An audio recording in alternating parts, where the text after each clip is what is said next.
하나님을 향한 이 긍정적 기대감이란 제목으로 말씀 증가하겠습니다. 피그말리온 효과라고 하는 게 있습니다. 이 피그말리온이라고 하는 키프로스의 조각가가 있었다고 그러는데, 내려오는 이야기는 전설입니다. 한 여인의 상을 조각을 했습니다. 근데 그 자기가 조각한 그 상을 보고 사랑하는 마음이 들어가지고 너무 마음에 들어서 이 마음이 항상 간절하던 차에 그 조각상이 사람이 되었다, 그런 이야기죠. 저 피그말리온이라고 하는 저 심리학적 용어를 실제로 실험을 한 사람들이 있었는데요. 이 로젠탈이라고 하는 교수와 제이콥슨이라고 하는 한 초등학교 교장 선생님이 한 빈민가가 많이 있는 학교에서 학생들을 무작위로 선발했습니다. 특별히 유능한 게 아닌데 무작위로 선발해서 담임 선생님에게 말하기를, 이 아이들은 여러 가지 면에서 잠재성이 뛰어난 아이들이다, 그렇게 이야기를 하고 본인에게나 부모에게나 말하지 말라, 그렇게 한 다음에 교육을 했는데 1년 지난 다음에 이 기대 집단과 비교 집단 사이에 큰 학력 차이가 났답니다. 그 기대를 가지고 있었던 그 집단에서는 그 교사가 학생들에 대해서 알게 모르게 목소리가 되었건 제스처가 되었건 기대감을 가지고 이렇게 가르치다 보니 똑같은 아이들이었는데 상당히 다른 결과가 나왔다라고 하는 것을 실험적으로 검증을 했는데요. 그래서 이 피그말리온 효과, 그러면 이 긍정적 기대나 관심, 이런 것들이 좋은 영향을 미친다라고 하는 것을 말하는 겁니다. 우리 믿음의 성도들은 하나님께 대한 그런 기대와 소망을 가져야 되겠는데, 우리 그걸 뭐라 부르는가? 하나님께 대한 기대감을 가지고 있어도 우리에게는 좋은 효과가 나타난다는 겁니다. 그 효과를 가리켜 우리는 영혼의 소망이라고 말하는 겁니다. 그렇기 때문에 하나님께 대한 기대감이 있고 하나님을 향하여 소망을 갖는 자들은 그렇지 않은 사람들과는 다른 더 선한 열매를 얻는 게 분명합니다. 우리가 당연히 이 소망을 가지고 살아야 되겠는데, 그렇다면 하나님께 대하여 이 긍정적 기대감과 소망을 가지고 사는 사람들에게서 나타나는 특징이 무엇인가? 본 말씀을 통해서 살펴보도록 하겠습니다. 첫 번째는 하나님께 대한 기대감을 가지는 사람들에게서는 인내의 확장이 일어나는 겁니다.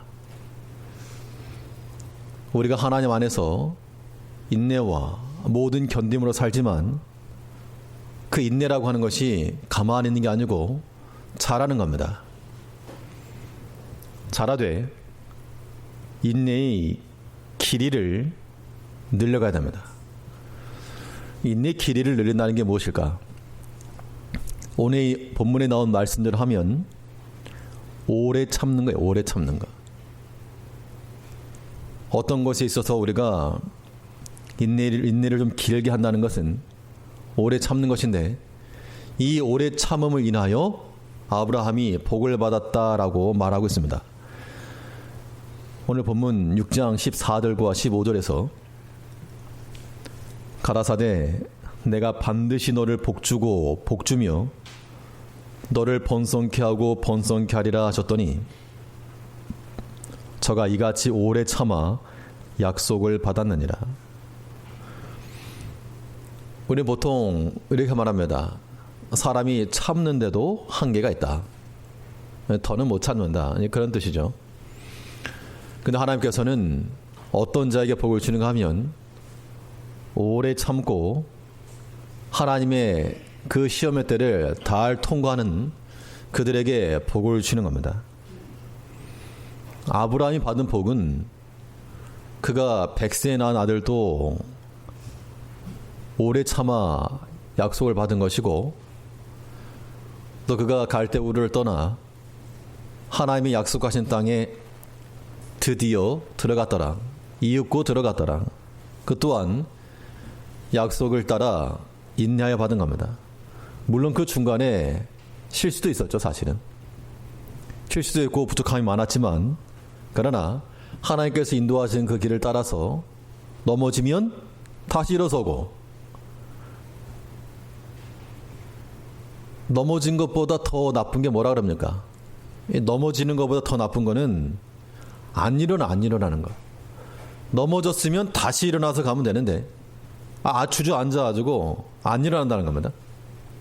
아브라함이 그의 일평생 동안 뭐 좋은 일만 있었는가? 믿음의 조상이라 말하지만 믿음의 본이 되지 않은 일들도 있었다는 겁니다.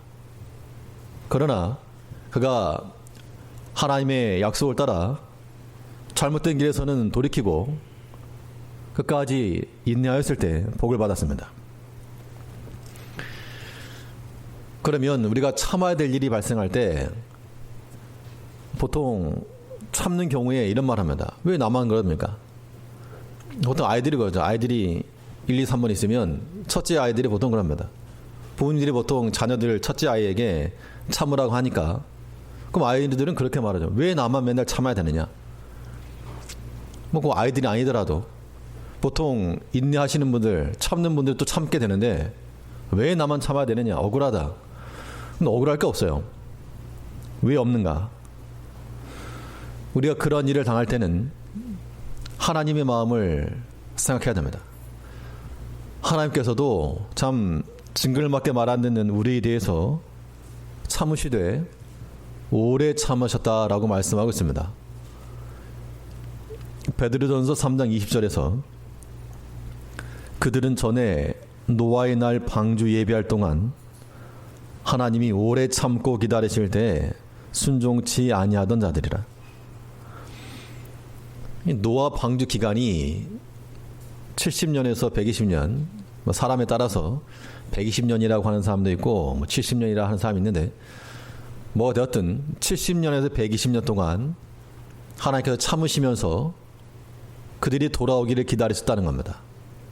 하나님께서도 오래 참으셨습니다. 그러니까 내가 도저히 못 참겠다 그러시려면 최소한 70년에서 120년은 참으시고 그런 말씀하셔야 되니까 뭐든지 참으셔야 됩니다. 인내하셔야 됩니다. 이 오래 참음이라고 하는 것은 무엇만큼 중요한가 하면, 우리 성도들의 신앙의 삶 가운데서 중요한 요소가 무엇입니까? 믿음 중요하죠. 믿음. 또 사랑 중요합니다. 그런데 이 믿음과 사랑만 중요한 게 아니고 오래 참는 것도 믿음만큼이나 사랑만큼이나 중요한 겁니다. 그래서 바울은 자신의 사역을 돌이키면서 내 자신이 하였던 모든 사역들 가운데 믿음과 또한 오래 참음이 있었다라고 말씀하고 있습니다. 디모데후서 3장 10절에서 나의 교훈과 행실과 의향과 오래 참음과 사랑과 인내와, 우리가 믿음 지키는 것이 어렵죠. 오래 참는 것이 어렵다. 물론 어렵습니다. 그러나 우리 성도들에게 있어서는 없어서는 안 될 요소가 바로 이겁니다. 사람에 대해서 우리가 오래 참고 인내하는 마음을 갖게 되면, 그러면 세상은 말하기를 참는 자는 어리석다 이렇게 말합니다. 아무 말도 않고 있으면 어리석다. 물론 이 사회성 속에서 어떤 권리를 요구하고 하는 것, 그런 측면에서 주장하는 것은 뭐 가할 수 있겠지만, 성경적 증거는 참고 인내하는 것을 어리석다라고 말하지 않았습니다. 그럼 예수님도 어리석어야 되고 하나님도 어리석어야 되는데 그렇지 않은 겁니다. 도리어 오래 참고 인내하면 현실적으로도 유익함이 될 것을 약속했는데, 잠언 25장 15절에서는 오래 참으면 관원이 그 말을 용납하나니 부드러운 혀는 뼈를 꺾느니라. 사실은 뼈가 더 튼튼합니다. 그런데 이 부드러운 혀, 온유함과 친절함과 오래 참음의 말이 뼈도 꺾나는 겁니다. 우리가 인내를 말할 때는 성경이 말했죠. 욥의 인내를 들었고 하나님께 주신 결말을 보았거니와. 우리가 인내한다 할 때는 이거 어리석은 게 아니고 이거 복된 것이다. 참는 것이 이기는 것이다. 그런 말이 있지만 그 세상의 격언만은 아니고 성경적 증거입니다. 우리 주님께서 하나님의 뜻을 이루기 위해서 양털강자 앞에 양과 같이 인내하신 것처럼 우리가 누군가가 우리를 핍박한다 할 때도 물론 할 말을 하겠으나 하나님의 뜻을 이루기까지 우리가 인내하고 때로는 양털강자 앞에 양과 같이 침묵할 줄 아는 이런 게 필요하다는 겁니다. 그러니까 지금까지 참으셨으면 더 참으요. 더. 도저히 못 참겠다 하지 마시고 최소한 70년을 참으시고 그 인내의 길이를 더 길게 하여 하나님께서 약속하시는 그 은혜의 복들을 다 받아 누려야 되겠습니다. 인내 확장이라고 하는 것이 길이만 있지 않고요. 우리는 내용상은 깊이적으로도 인내를 확장시켜 나가야 됩니다.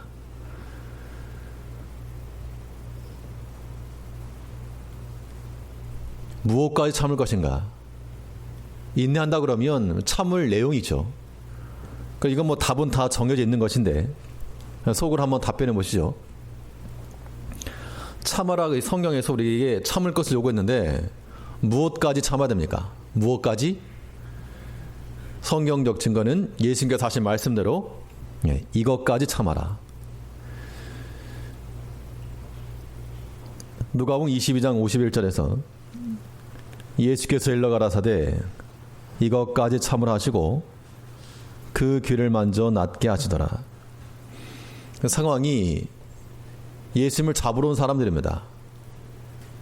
그래서 그의 사랑하는 제자가 의협심을 발휘하여 칼을 꺼내서 종의 귀를 떨어뜨렸는데 예수님께서 하신 말씀은 그래도 나를 알아주는 사람 너밖에 없다. 이렇게 말씀하지 않으시고 이것까지 참아라. 우리가 보통 이런 말을 듣는다 그러면 우리는 동의하지 못할 수도 있을 겁니다. 내가 지금 참을 만큼 참았다. 사실 인간적 마음으로는 여전히 분노할 때가 많이 있지만 그러나 우리가 인내한다 할 때는 어디까지 인내하실 것인가? 깊이를 더 깊이 하여 이것까지 참아내야 됩니다. 그러면 그 참아내는 깊이라고 하는 것은 무엇이 결정하는가 하면 이거 뭐 공통이네요.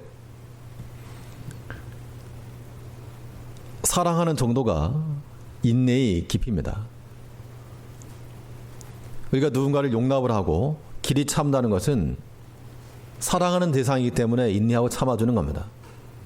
반대로 생각해 보면 뭐 사랑하는 자도 아니고 이러면 아무튼 눈에 보이는 대로 판단하게 돼 있고 분노하게 돼 있고 다투게 돼 있습니다. 우리가 자녀들 사랑하면 뭐 물론 부모님들이 자녀들에게 훈계를 하더라도 미워서 하는 게 아니겠죠. 자기를 사랑하는 자녀들에게는 또 자기를 사랑하는 자들에게는 그 용납의 범위가 넓어진다는 겁니다. 이제 우리가 내가 용서할 수 없는 사람이 있다. 내가 용서할 수 없는 그런 사건이 있다. 잊을 수가 없다. 그런 좋은 기억력 가지고 살지 마시고 마치 구덩이를 파서 이 십자가의 포크레인 가지고 파가지고 다 묻어서 안 보이게 없애야 됩니다. 그 인내 깊이를 좀 깊게 해야지 언제까지 그걸 붙들고 있을 것이며 언제까지 얘 생각에 발목이 잡힐 것인가. 하나님께서 우리를 사랑하실 때에도 우리를 위해서 오랫동안 인내하신 이유도 우리를 사랑하셨기 때문이라고 했습니다. 잘 아시는 대로 요한복음 3장 16절에서 하나님이 이처럼 세상을 사랑하사 독생자를 주셨으니 하는 행위를 봐서는 지금 당장이라도 이 지옥 불구덩이에 집어넣어야 될 마땅한데 하나님께서 우리를 이처럼 사랑하셔서 가장 아끼는 독생자를 주시기까지 인내하신 겁니다. 우리가 모든 관계 속에서나 가정에서나 혹은 개인 사회생활 속에서나 특히 믿음의 공동체 내에서 우리가 사랑의 마음을 기피하여 인내하고 참아야 됩니다. 그러니까 바꿔 말하면 이거죠. 내가 참지 못한다. 내가 용서할 수 없다. 화가 난다. 그 말인즉슨 저 사람이 잘못해가지고 저 사람이 원인을 제공해서 내가 분노하는 것이다 라고 생각하지 마시고 내 마음속에 사랑이 부족함 연고라. 그 상대방의 저 허물을 용납할 만한 마음의 여유가 없고 사랑이 없고 그것 때문에 내가 인내하지 못한다. 그런 마음을 갖고 회개들 하셔야 됩니다. 그럼 우리는 뭐 다투고 분노할 것도 없어요. 사실 모든 판단은 하나님께 있는 겁니다. 판단은 하나님의 고유한 영역입니다. 우리가 거기 끼어들어가지고 월권하려 하지 마시고 모든 사람에 대해서나 모든 일에 대해서 용납할 수 있어야 됩니다. 깊이 파들어가야 됩니다. 우리 마음속을. 아브라함은 오랫동안 참아 하나님이 약속하신 복을 받았다 그랬습니다. 이제 우리 믿음의 성도들도 인내하시되 인내의 길이를 좀 길게 해서 오랫동안 참으시고 또 내용상으로도 깊게 하여서 모든 것을 다 담을 수 있을 정도로 용량을 좀 크게 할 줄 아는 그런 신앙 인격들로 우리가 살아가야 됩니다.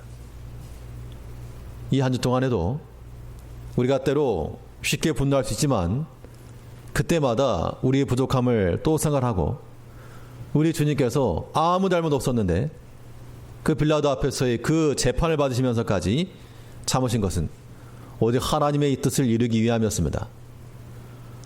우리 마음속에 이 주의를 이루기 위해서 인내한다. 왜 나만 참아야 되냐 하지 말고 하나님께서 오래 참으셨고 우리 주님께서 참으셨고 또 믿음에 앞선 모든 선지자들도 다 인내하여 구원에 이룬 것처럼 그 믿음의 반열에 동참한다는 그 생각을 가지고 내가 참고 인내하여 하나님의 뜻을 이루어가는 모든 주의 성도님들 되셔야 되겠습니다. 둘째로 하나님을 향하여서 이 긍정적 기대감을 가지는 우리들에게 있어서 발견되는 것이 무엇인가? 소망의 전진배치함이 있어야 한다는 겁니다. 하나님을 향한 기대감이 우리 앞쪽에 있어서 그 기대감과 소망이 우리의 길이 되는 겁니다. 그러므로 하나님을 향하여서 기대감을 가지고 사는 백성들은 하나님을 우리의 앞길이 되게 하는 앞길. 근데 보통 뒷걸음질 치지 않습니다. 하나님 우리에게 앞으로 나아갈 것을 명하셨는데 그럼 길이 없는데 어떻게 나아갈 것인가? 하나님을 길로 삼고 나가는 겁니다. 그 예수님께서 말씀하신 대로 내가 길이요. 예수님 밟고 가는 겁니다. 그 십자가를 밟고 그 십자가를 우리의 길로 삼고 나아갈 때 이것이 하나 앞에서의 소망이요 복된 길입니다. 우리가 디뎌야 될 다음 스텝은 하나님 자신입니다. 그래서 오늘 본문에서도 우리가 이 소망은 앞에 있는 소망을 향해 나가는 것이다 라고 말씀하고 있습니다. 본문 18절에서 이는 하나님이 거짓말을 하실 수 없는 이 두 가지 변치 못할 사실 인하여 앞에 있는 소망을 얻으려고 피하여 가는 우리로 큰 안위를 받게 하려 하십니다. 하나님께 불가능한 게 있을까? 전능하신 옴니포텐스 하나님이 부족한 게 있는가? 성경에 말하기를 하나님은 자기 부인을 할 수 없다 했고 또 거짓을 행할 수 없다 그랬습니다. 이건 하나님 되심에 지극히 합당한 겁니다. 오늘 본문에서 말하는 하나님이 하실 수 없는 이 두 가지라고 하는 것은 거짓말할 수 있는 두 가지라고 하는 것은 하나님의 약속과 그 약속에 대한 맹세, 이것에 대해서 실천하지 않으실 수 없다. 그 말씀하고 있는 것은 하나님 약속하신 대로 또 하나님께서 맹세하신 대로 일이 될 것을 보여주고 있는 겁니다. 그 아브라함이 하나님의 그 약속을 붙들고 앞에 있는 것을 바라보며 간 거죠. 앞에 있는 소망을 붙들고 갔다는 겁니다. 우리 삶 가운데 소망이 되려 한다면 하나님 우리 앞에 모셔야 됩니다. 우리에게 일어난 사건들은 다 지난 일들입니다. 비록 어제 일어났을지라도 지난 일이요, 1시간 전에 있어도 그건 지난 일입니다. 지나간 일인데 그 지나간 것이 우리의 소망을 가로막거나 믿음의 길을 제어해서는 절대 안 됩니다. 비록 내가 감당할 수 없는 크고 두려운 일을 만나고 내가 어찌할 수 없는 육체적 질병을 만날지라도 그것은 이미 지난 일이요, 우리는 앞을 향하여 소망을 하나님께 두고 앞에 나가야 됩니다. 그 소망을 하나님께 둔 백성들은 당연히 하나님의 은총을 구하는 겁니다. 하나님의 능력이 하나님을 구하는 것이고 그의 사랑하는 자녀들을 위해서 예비해 놓으신 하나님의 그런 섭리를 기대하며 나가는 겁니다. 이것이 하나님을 향한 기대감을 가지는 소망 있는 백성들의 삶의 모습인 겁니다. 그래서 바울 사도는 말하기를 빌립보 3장 13절에서 형제들아, 나는 아직 내가 잡은 줄로 여기지 아니하고 오직 한 일, 즉 뒤에 있는 것은 잊어버리고 앞에 있는 것을 잡으려고. 뒤에 있던 일 굉장히 많았습니다. 그 아픔과 서운함을 말하라 그러면 우리가 가지고 있는 그런 아픔, 그런 어려움 갑절은 될 겁니다.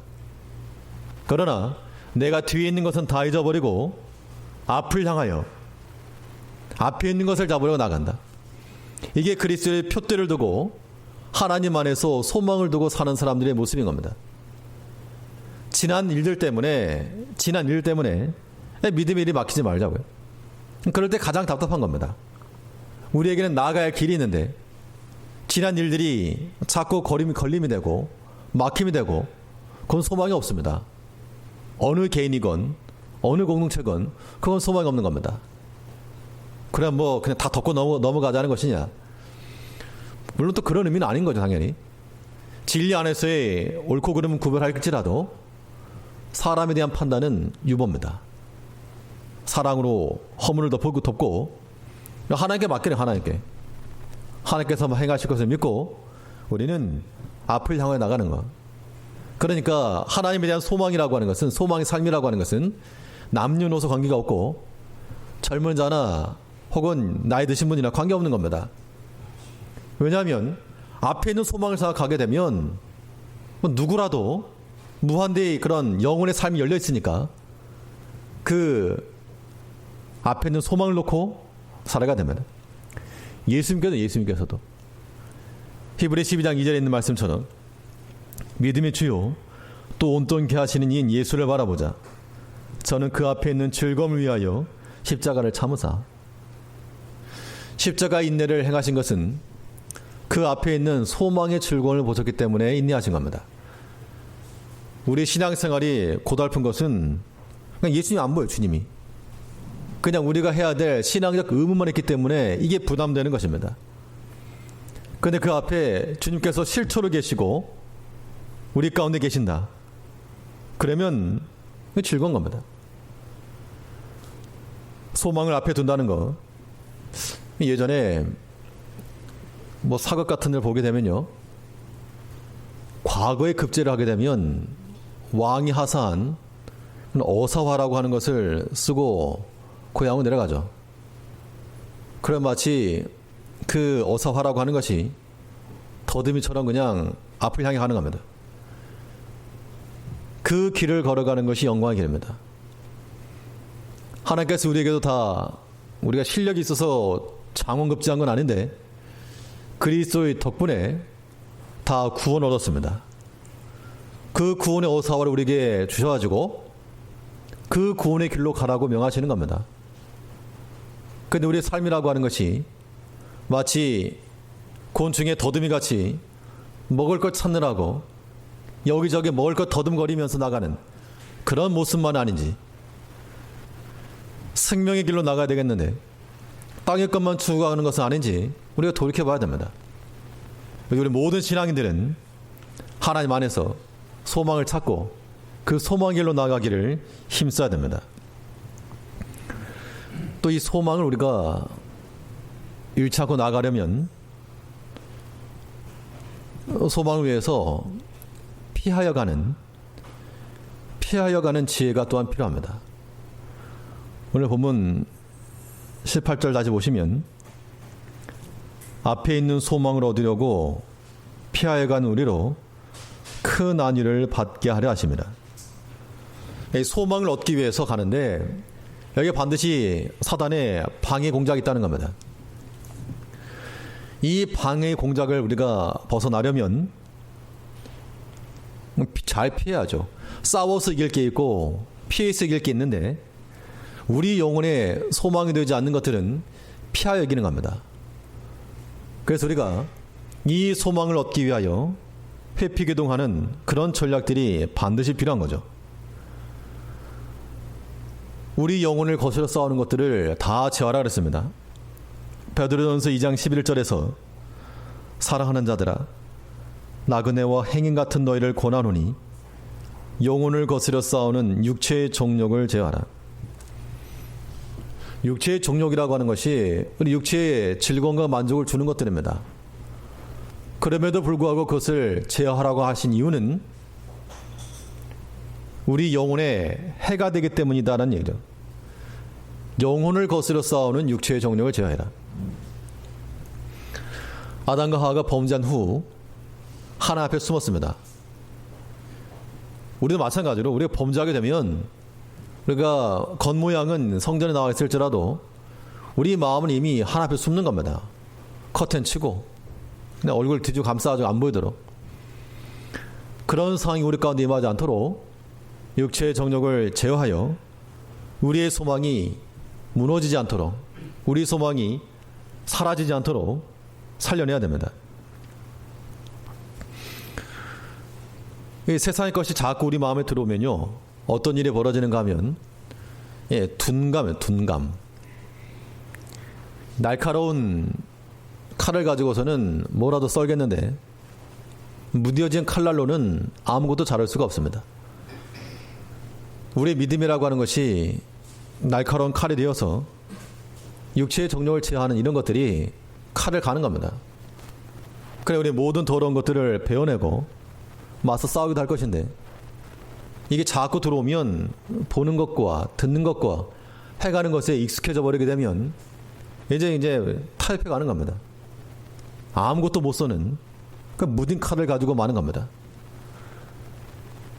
우리 이 칼을 날카롭게 하는 이유는 남을 찌르라고 하는 것이 아니고 사단을 찌르며 이기는 거죠. 또 우리 자신을 베어서 세상의 것이 우리 가운데 감이 들어오지 못하도록 잘라내고 베어내서 우리 영혼의 정결함과 소망을 이어나가야 됩니다. 이것이 하나님을 향한 기대감을 가지고 사는 사람들의 지극히 정상적인 모습이라는 겁니다. 이 한 주간 살아가면서도 우리 앞길 내 다음 스텝 헛된 곳이 있지 않고 하나님의 약속의 말씀이 내 다음 발걸음이라는 그 마음을 가지고 오직 앞에 있는 소망을 향하여 때로는 회피기동하여 소망을 얻어나가는 우리가 되어야 됩니다. 셋째로 하나님을 향한 긍정적 기대감을 가진 백성들, 소망 있는 백성들은 어떻게 살 것인가? 믿음에 고정이 있다는 겁니다. 우리 믿음은 자라야 되지만 또 이 믿음이 하나님 앞에 온전히 고정되어 나가는 것, 이것이 하나님 안에서의 삶인 겁니다. 믿음이 고정된다는 것은 감당할 힘을 간다는 것인데 오늘 본문에서는 영혼의 닷과 같다라고 말씀하고 있습니다. 히브리 16장 19절에서 우리가 이 소망이 있는 것은 영혼의 닷 같아서 튼튼하고 견고하여 휘장 안에 들어가나니 하나님께 대한 기대감과 소망이 있기 때문에 견고함을 갖는다는 겁니다. 영어 닻이라고 하는 이 단어는 배에서 이제 정복할 때 쇳덩어리 내리는 겁니다.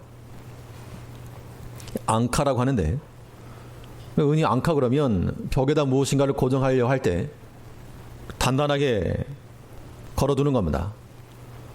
이 앙카를 박는 이유는 거기 물건을 올려놔도 떨어지지 말라고 앙카를 거는 겁니다. 이 영혼의 닭과 같이 우리가 이런 소망을 두게 되면 우리도 마찬가지로 무게를 견뎌낼 수 있어야 한다는 겁니다.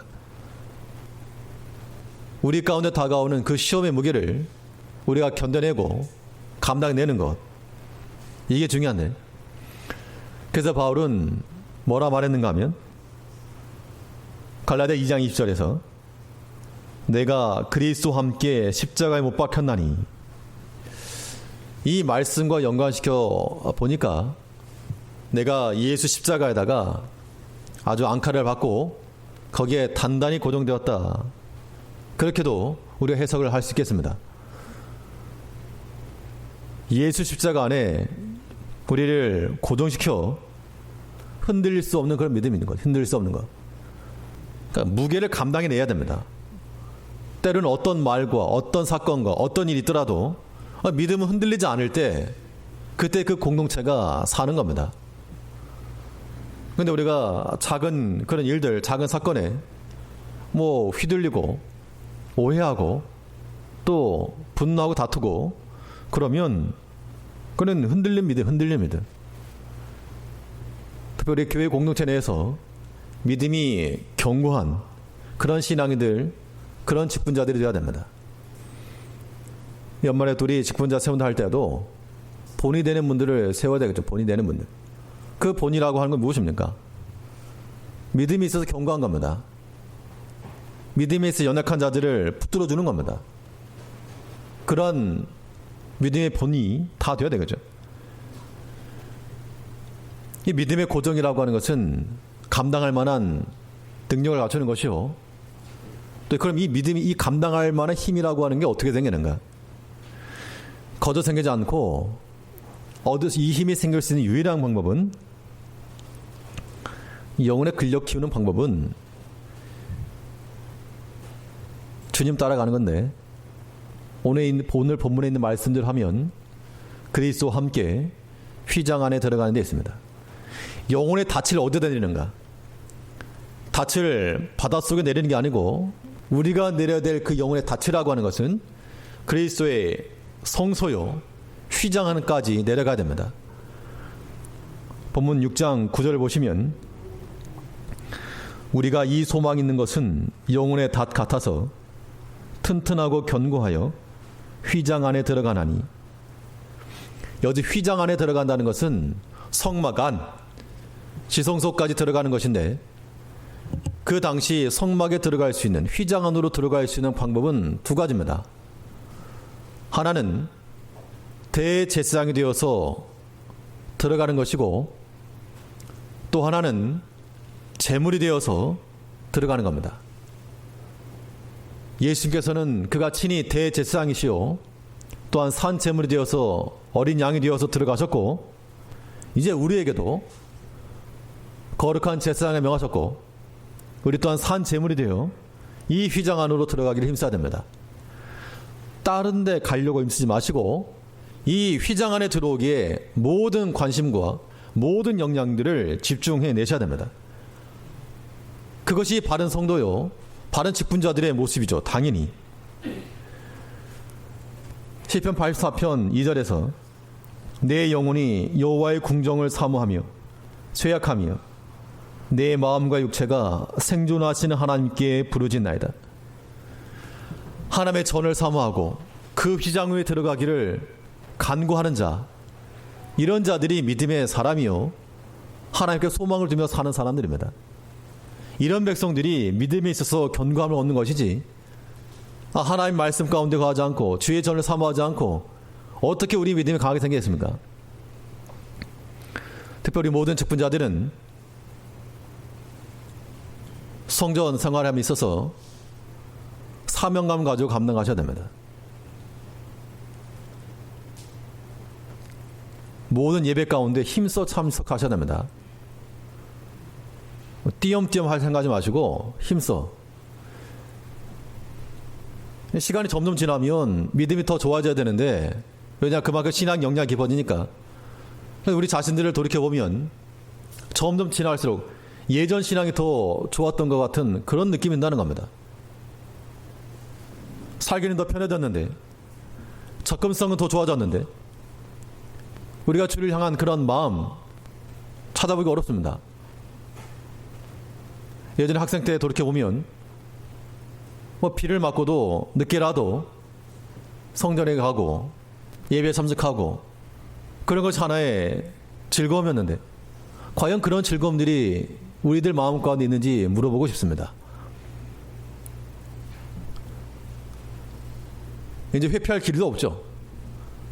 이제 온라인으로 하니까 피치 못해서 못 오시는 분들은 반드시 참석하셔야 됩니다. 임직의 조건 그겁니다. 다른 거 없습니다. 신앙이 본이 되는 그런 직분자가 돼야지 우리의 발걸음을 주의 전으로, 주의 전을 사모하여, 주의 전을 사모하여 주의 성전으로 발걸음 옮기고, 피치 못해서 멀리 있을 경우에 성전에서 천만을 짓고 사는 그 새들을 부르했던 그 심정을 가지고, 아마 이 시편 기자가 오늘 있었다면 멀리 있어도 매일같이 온라인 예배 들었을 겁니다. 최소한의 열심히죠. 힘쓰셔야 됩니다. 우리가 하나님을 향한 기대감을 가지고 산다는 거, 우리의 신앙생활과 경건생활이 이어져 나가는 데 있습니다. 그거 하지 않고 믿음이 견고해지는 거 기대할 수 없습니다. 우리 자녀들에게, 학생들에게도 공부하라 말합니다. 한 번 봤는데요, 한 번 봤다고 해서 아니야, 또 봐라, 알 때까지 봐라. 우리가 자녀들에게 그렇게 교육을 하면서도 정작 하나님의 말씀에 대해서는 한 번 보고 알았다는 겁니다. 난 한 번 들으면 다 알아. 그런 마음들, 그런 교마음들 버려야 됩니다. 순전한 마음을 가지고, 여전히 어린 아이 같은 마음을 가지고, 하나님의 말씀을 또 듣고 또 듣는 심령을 가지고 하나님의 말씀을 나아갈 때 하나님께서 그런 자들 기뻐하시는 겁니다. 또 그런 분들이 중심 같은 인물들, 그런 직분자들로 서주셔야지 교회가 든든히 서 나가는 겁니다. 그래서 아무튼 이제 교회적 분위기가 그렇게 나가야 됩니다. 하나님을 섬기는 모습, 예배하는 자리, 여기에는 항상 버글버글 사람들로 인해서, 특별히 직분을 맡은 직분자들은 더 책임감과 사명감을 가지고 더 힘쓰셔야 됩니다.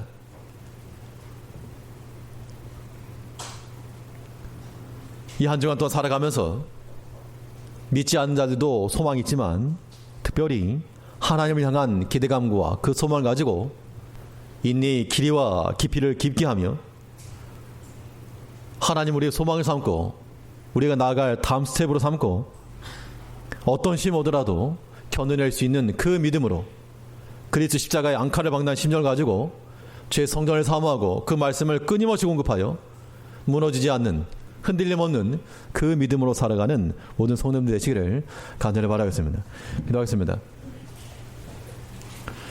우리를 변함없이 사랑하신 아버지 하나님,